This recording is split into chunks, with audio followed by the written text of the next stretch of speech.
Hello, everyone. Welcome back. My name is Aarna, host of Aarna's News, where on this podcast channel, I aim to eliminate the gender gap in the STEM fields by featuring inspiring female professionals and highlighting their stories and accomplishments to further encourage girls. Today, on episode 43, it is okay to come in and figure it out.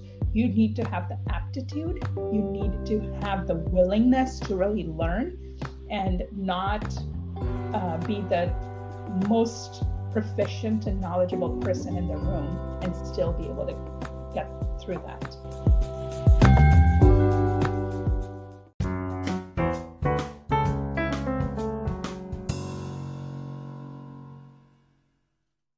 Today on episode 43, I'm pleased to announce our guest, Sonar Thekdi. As a vice president of strategy and operations at Google Core, she has implemented high-impact, game-changing solutions in startup, high-growth, and transformation journeys. She has been responsible for business transformation, strategy planning, PMO, operations and engineering functions for diverse groups, and has the ability to drive large and complex problems to clarity and closure. With over 25 years of repeated success with multiple high-tech companies, she has a solid blend of business acumen, strategic insight, unique perspectives, and influential leadership. So thank you so much, Sonar, for being here today. Before we dive into the questions, would you like to introduce yourself? Thank you, Aarna. Really appreciate the opportunity to speak with you, and I'm really thrilled to be here. I think you covered everything about my professional life. Let me just introduce a little bit about my personal side of my life. I am married to Sanjay, my husband, almost 30 years, and we have two beautiful grown children. Neil is 26 and Mira is 23. And I also have my mom, who recently turned 90, who lives with us. So besides having a really fulfilling life at work, I also have a lot to look forward to in terms of the other part of my life. All right, so my first question for you is, tell us a bit about your career path. So I'm going to take us back a few decades and talk a little bit about growing up. So I was a little less than 3 years old when my dad, who was an engineer, who passed away. And I don't recall or have any memory of meeting him. But as I was growing up and hearing stories about him, early on in my life, I said, I'm going to be an engineer just like dad and carry forward his legacy. And so started my very early path into STEM and into thinking about engineering. And I never wavered from that. Started to really think about what I'm going to do. I moved to the US when I was in high school and then moved to Silicon Valley when I was ready to go to college and decided to go into computer engineering. Went to college, got my degree in computer engineering, and my first job out of college was as a software engineer at HP. And I loved having a real job, making real money, and finally being able to put all my education to work. But about less than a year, about 8-9 months into my job, what I started to realize is a software developer job at that time could also have felt very isolating. I was sitting there debugging, writing code, but not really engaging all the time with other people. And I get my energy from being surrounded by people. And so less than a year into my job, I pivoted away from being a software developer into program management and became a system engineer at the time at HP, and then have progressed and really stayed true to that core of what really drives me every day, which is really bringing people together to solve the most complex problems by really inviting different perspectives, by asking right questions. And that's where I started, and here we are. I really like that. I like how, although it was 8 to 9 months, it was a really risky move. You decided to follow your passion and just, be yourself, regardless of what that might entail. And then you've, progressed from there. Yeah, totally. And a lot of times people will design a career journey where they'll say in 5 years I want to be here, and in 10 years I want to be here, in 20 whatever.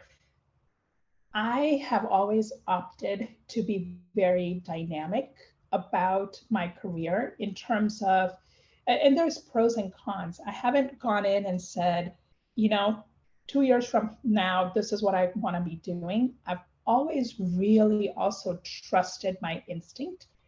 This is something I think, especially as women, we really have, that I call our superpower, which is really listening to your gut about what works. I'm an engineer, so I definitely am very big on verifying things. I want the data.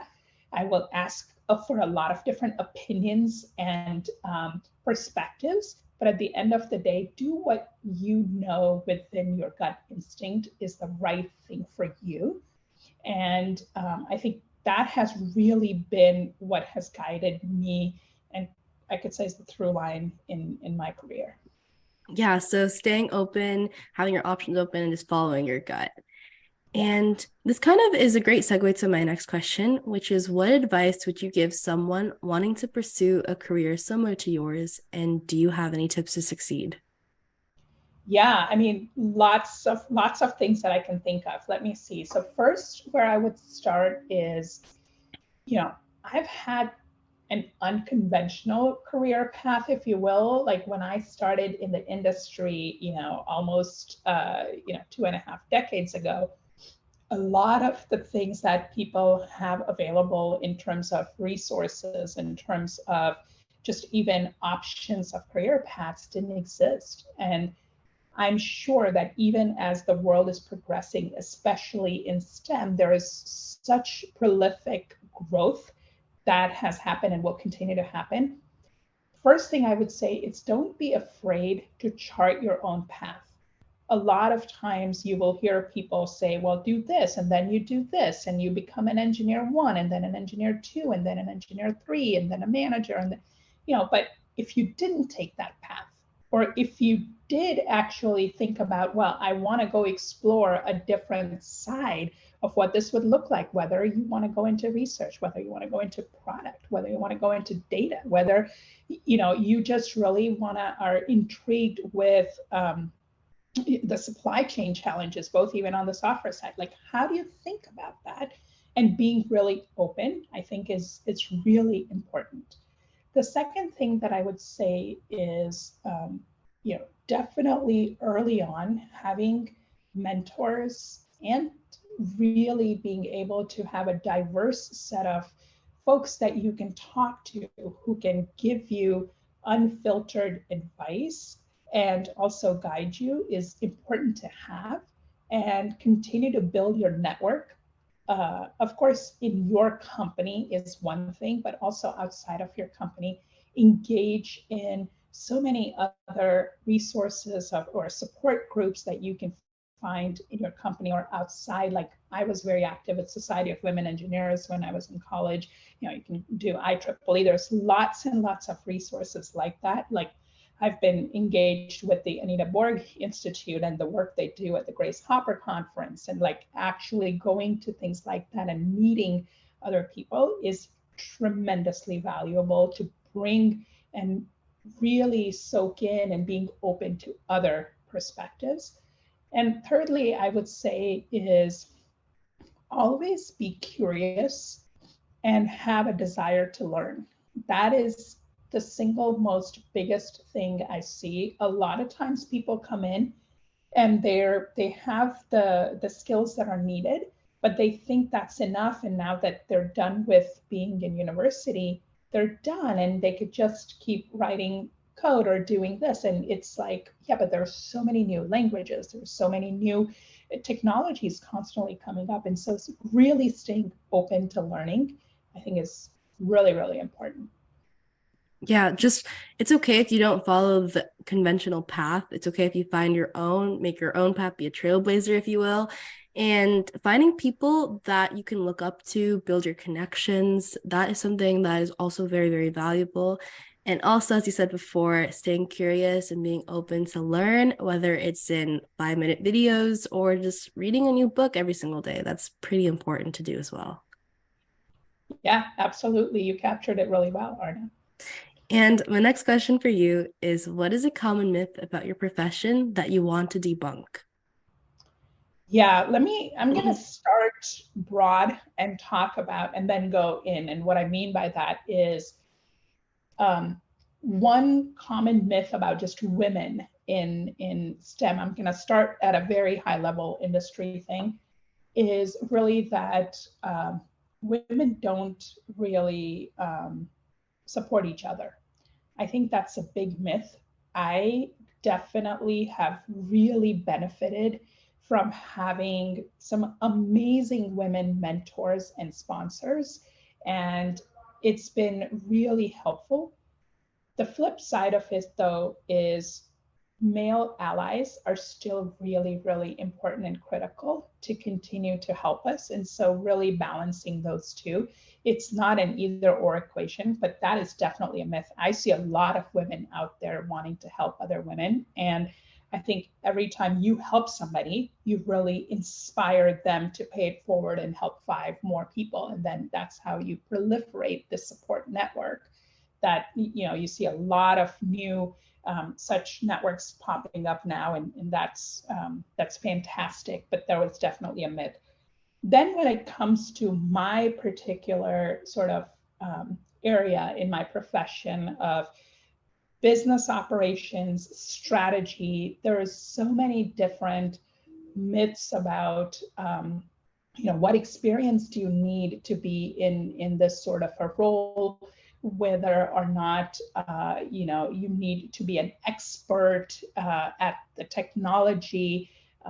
I would say the reality is nobody knows everything, right? And so I think I've read this study that when there is a new job opening that opens up, usually if you look at the applicants, women are typically going through that checklist of the skills that are listed, and they go through and they say, well, if I have every one of them, then maybe I'm ready to apply. Whereas if a man looks at this job opening, they're going to look at it and say, yeah, I kind of know about this. I've done this. I don't really know, but I can learn. And so really women look to have 100% of the skills today, whereas the men are like, yeah, I know about 50% of this. I can learn the other, and both on the job and outside. And that's a huge thing that goes on in the industry. And so the other myth that I want to just have women really think about is you do not need to know it all when you take the job. It is okay to come in and figure it out. You need to have the aptitude. You need to have the willingness to really learn and not be the most proficient and knowledgeable person in the room and still be able to get through that. Yeah, I think that's really important because technology is always changing. So, I mean, I don't think there really is one person that knows everything because everything is changing. And as you said before, I really resonated with what you said because women always try to find 100% of the checkbox. Like whenever I have to do an assignment or something for school, I always have to make sure that I know what is happening, how to do it, everything. Whereas my peers, who are often males, they just like they're they check out a few of the boxes and they're like, oh, okay, I can do this. And that's it. They're going to accept me because I know, although like 80%. So it's okay if you don't know all of the 100% of what the task is talking about. But as long as you have the attitude to wanting to do it, then you can complete that assignment. Let me be super honest. It's scary at first, okay? Because we've been conditioned, like you said, even in school, you're thinking, I need to do all of this. So the first time you step away from that, it's going to be uncomfortable. It's going to be scary. But I invite all the young listeners to actually really start to think about this and putting this into practice in small ways, whether it's the sport you're playing and you want to raise your hand to be a team captain, whether it's a project that's going on in school or college where you can really lead. You do not need to be the smartest person to be a leader. Like, that's something I really want to emphasize. You can be a leader with the right mindset, with the ability to really guide the teams on how to solve the challenges. And that's really important. Yeah, and my next question for you is if you could step into my shoes or your younger self, what would you have asked yourself that I didn't? The one thing that I keep going back to is don't be overcome by your fears and your shyness. I know that when I was your age, I um, would not dare to do what you're doing. So, first of all, congratulations on the podcast. This is fantastic and amazing to see you kind of not just talk about it, but actually put your words into action. One of my favorite quotes that I've told my kids often is vision without execution is hallucination. So, having ideas and wanting to do great things, unless you put that into action, it's not really going to get you anywhere. And so, super important to have big dreams, but also really go after them and really put your all that you have to really go pursue them and have that conviction and take some risks. My biggest thing for that I had was what was my biggest dream, or what was my desire as I was growing up that I wanted to be. The thing that I didn't do was I wasn't really pushed or exposed to having big dreams as a girl or as a young woman. And I want to really think about how do we help each other really dream for and strive for the impossible and really change the world. I think that is really, really important. If we just, instead of asking everybody, what do you want to be when you grow up? What if we ask them, what is your biggest dream? And then really help them. And sometimes they don't have a dream, but we can ask little kids the question of, what would you like to change? What are the things that you're seeing? And like really engage in that conversation. I think things could be very different. It's something that I seriously and sincerely hope I can be a little bit more of as I go forward with my own, next generation of young kids that I am engaging with. Well, thank you so much for the compliment. I really like the quote, vision without execution is hallucination. That's probably going to be my new favorite motto from now on. Um, but I really do like what you said to always dream big, because as students, you're always encouraged to say, oh, what's the next tangible thing you can be? But having big dreams and thinking of what's going to be ahead and just having something above you to look up to is something that we should probably all aspire to be. And I think that's something really important. Yeah, I love that. And I think if we do more and more of that, we will see, in the current macro environment, if you see there's lots of changes, there's lots happening. But if you have a longer dream, and I'm not saying it's a career path or a vision, it's bigger than that, because it's a purpose that you personally are really, really passionately connecting to. I think that can be your guiding light when you have to go and deal with changes that are constantly happening around you, to know that that's my North Star that I'm really going to go focus on. And that's what's really important. Yeah. And what are the best resources slash books that have helped you find your career path? Yeah, a couple things that I would say. I think in finding my career path, the biggest thing, like I said, was really having a network of people that you can trust. So having a really strong, I'm not sure if you've heard of this concept of your own personal board of directors. So if you think about a company, usually what happens is the company has the CEO is the highest position in a company that most people think. But if you look beyond that, every company has a board of directors, and these are advisors who meet regularly with the CEO. They're people with different perspectives, different backgrounds, and they are there literally to help you navigate through different situations and challenges that come your way. So think about a personal board of directors, if you will, that can help you. So there could be somebody who is like maybe a peer who understands some of the political landscape, but also the kind of work that you're doing, that you're trying to get your team to do, who can provide some tangible feedback. But it could also include somebody who's in a completely different industry, but potentially at the same phase of life that you're in, and could actually help you navigate some work life stuff. And the next person could be someone who is expert in a field that you think 2 years down the road, I want to pivot from being in the networking industry to moving into the storage industry or moving into some other area, right? Then you have somebody who can kind of guide you on what to do. And so having a diverse sort of set of board of directors is really important. And I've always leaned on my mentors and my personal board of directors as a very tangible way to both hold me accountable, but also help me maneuver through the challenges that I've faced throughout my career.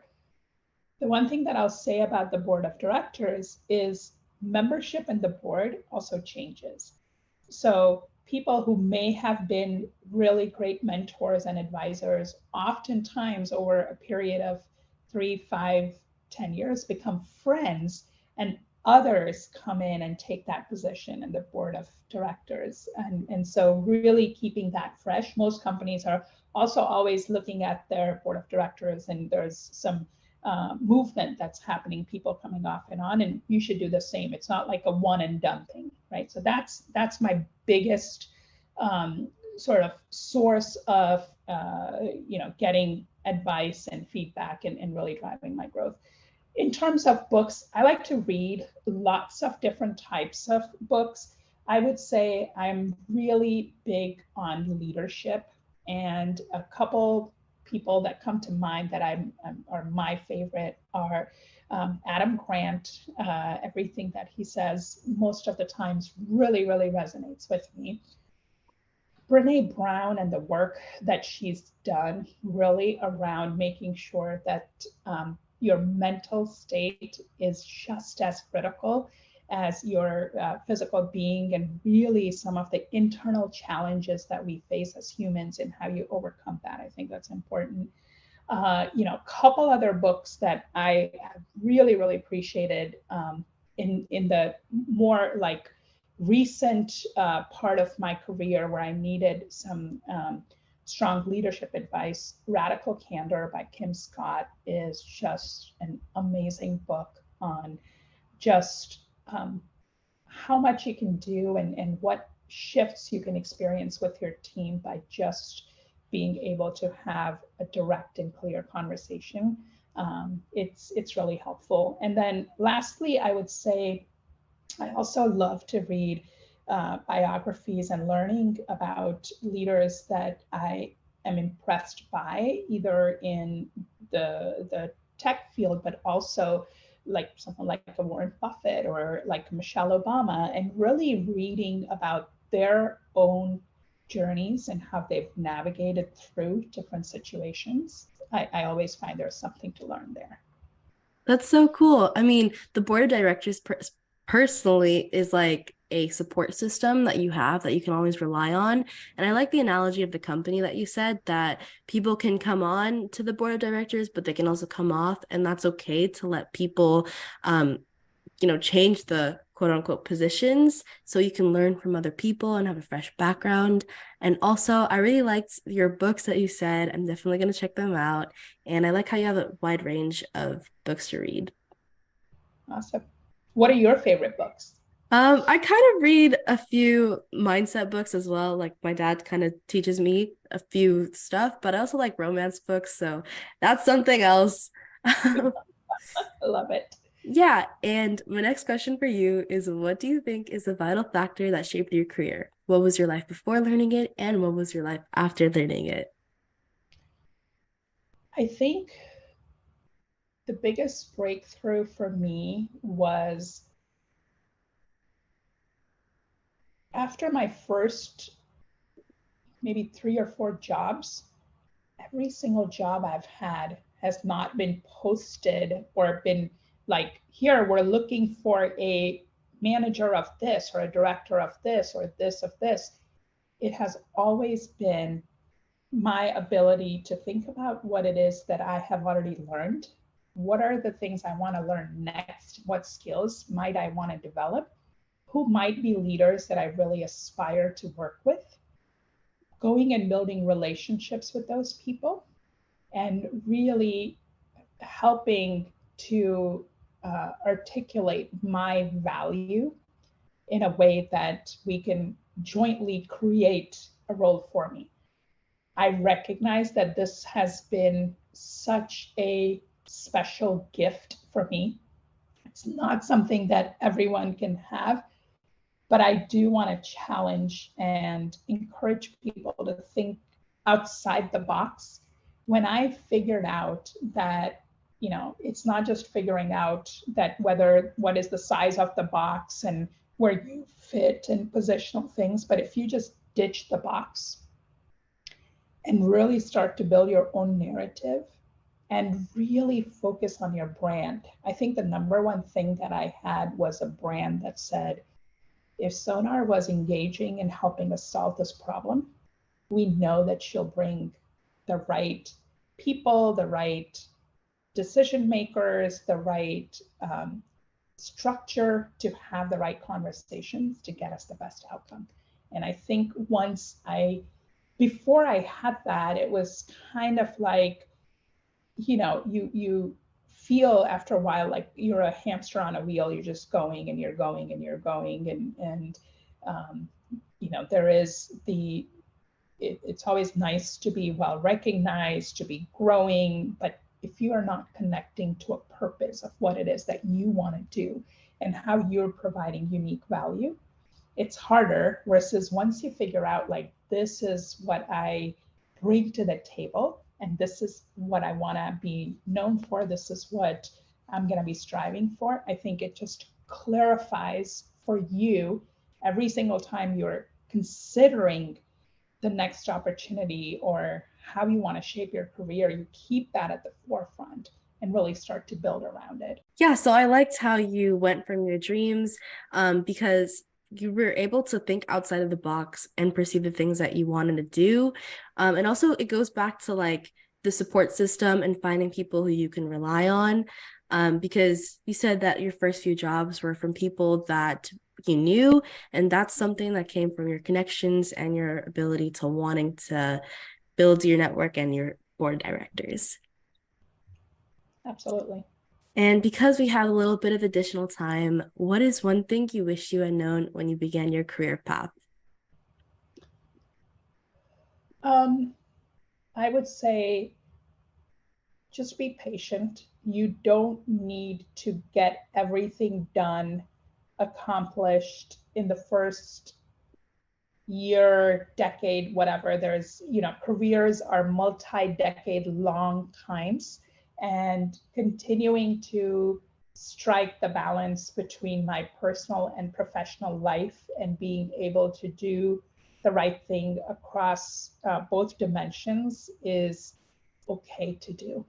And I'm so glad that, especially in recent times, there is so much focus also on mental health and on striking that balance, or making it okay for people to take breaks and really think about what it is that really uh, is helping you be happy. That's really, really important. And instead of trying to just do it all from the get-go, like, careers are long. Just remember that, and it is okay. And everybody has their own journey. So no need to compare yourself to the next person or your friend or a relative and be like, well, this person did this, how about me? Everybody is unique, and as long as you're feeling fulfilled and learning, that's really what matters. Yeah, being patient with yourself is something that I really resonated with because um before I used to be a really ambitious person, and then I don't know what it was, but I guess it was a bit of burnt out feeling. And it's okay to be patient with yourself, and it's okay to like not be able to like do everything from the get-go. Um I think that's something that you should probably value in life. Absolutely. And how do you continue to learn in order to stay on top of things within your role? Yeah, this is really, really important.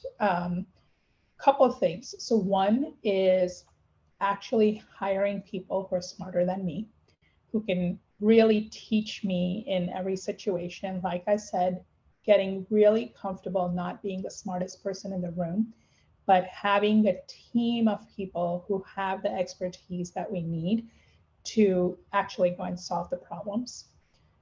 Continuing to read, and most importantly, a lot of people think learning is all about taking in new things, but it's equally important to learn to unlearn. So something that might have worked for me a decade ago or even a year ago in a different circumstance doesn't mean that that same principle is going to be applicable to every situation. So also being willing to unlearn, and sometimes it's about relearning. So just because I read something once doesn't mean that I have really absorbed it all the way, and being okay, it's okay to be like, yes, I kind of learned that, but I really need to go and relearn. Especially like there's so much happening in the AI world and right now, and so much chat and talking about that. And it's like, you think I'm not no expert on AI, but I need to continue to read about it, hear different perspectives, build my own, and then continue to just explore. And so having conversations with people, reading books, listening to podcasts on, there's so many experts who do such an amazing job in actually deciphering this information. So doing that, it's all a collective of both mindset of wanting to be really curious and learn, but also the ability to be flexible and know when you should be unlearning something and relearning as well. Yeah, I think that's really important because I really like the way how you were able to find people who are smarter than you and being okay with not being the smartest in the room. That's like a big stigma that a lot of people have to face. Like, oh, if I'm not the smartest person in the room, then that makes me feel inferior. And I felt that for a long time in my life because I always thought if I'm not the smartest person, then that's a bummer for me and I have to be. But it's okay to just realize your weaknesses and your strengths. Absolutely. And other than vision without execution is hallucination, do you have any other quotes or mottos that you love to follow? Yes, one that is, it's actually a quote by Gandhi, and it's called Be the Change You Wish to Make in the World. This is an extremely important part of just my life philosophy, because it's super easy for all of us to be like, here's a problem. And even like when my kids are growing up, they're like, Mom, this doesn't work. It's like, great, what are you going to do about it? Right? If at work you're seeing something that you actually think is not working, or a process that's been established but it's no longer serving us well, actually driving the change and leading the change is really, really important. And the biggest um, factor in changing something is that very first intention and step to actually have the desire to change. And I strongly resonate, especially in my role. I'm constantly really challenging us and pushing us to challenge the status quo and like think differently and drive change management across the organization. And so that is really important, that if I'm expecting other people to think differently, act differently, make decisions differently, I need to actually lead with that behavior and exhibit that and walk the talk. So that's another really favorite quote of mine. Thank you for tuning in to Aarna's News, where we aim to inspire and empower women in STEM by featuring the stories of successful female professionals in the industry. Today, we had the pleasure of hearing from Sonar Thekdi, the Vice President of Strategy and Operations at Google Core, who shared 3 valuable pieces of advice. 1. Trust your instincts and pursue uncharted paths. 2. Build a diverse network and seek mentorship early on. And 3, be curious and embrace continuous learning. Thus, that concludes episode 43. If you want to know more about how I relate to these amazing topics, then stay tuned for upcoming episodes. A free way to support this show is by leaving it a 5-star rating and a review on the player you are listening to. Let me know what you enjoy about this podcast, as it's a chance to tell me what you love about the show, and it helps others discover it too. Once again, thank you for finding me, and I hope we stay in touch with each other. Tito, you're listening to Aarna Sahu, the host of Aarna's News. Toodles!